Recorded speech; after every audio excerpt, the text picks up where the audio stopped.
Sa patuloy na operasyon ng pambansang pulisya kontra iligal na droga, arestado ang isang high-value individual sa isinagawang bypass operation sa Davao City. Patrolwoman Daphne Pasaol, ibalita mo.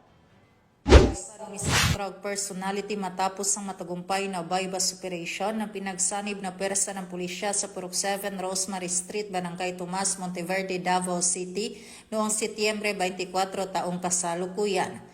Kinilala ang sospek na si alias Pipoy, 34 anyos, residente ng nasabing lugar at tinaguriang top 3 sa listahan ng high-value individual sa lungsod.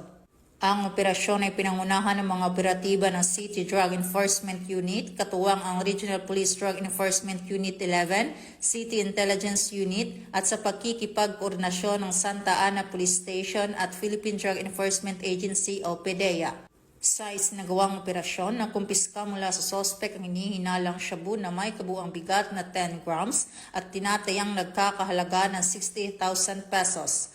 Ang sospek ay nahaharap ngayon sa kasong paglabag sa Republic Act 9165 o ang Comprehensive Dangerous Drugs Act of 2002. Tuloy-tuloy naman ang pagsusumikap ng Police Regional Office 11 sa kanilang pinalakas na kampanya kontra iligal na droga bilang bahagi ng kanilang pangakong panatilihin ang kaayusan at seguridad ng mamamayan. Mula dito sa Police Regional Office 11, ako ang inyong PNN Correspondent, Patrolwoman Daphne Pasaol, alagad ng batas, tagataguyod ng balitang pulis.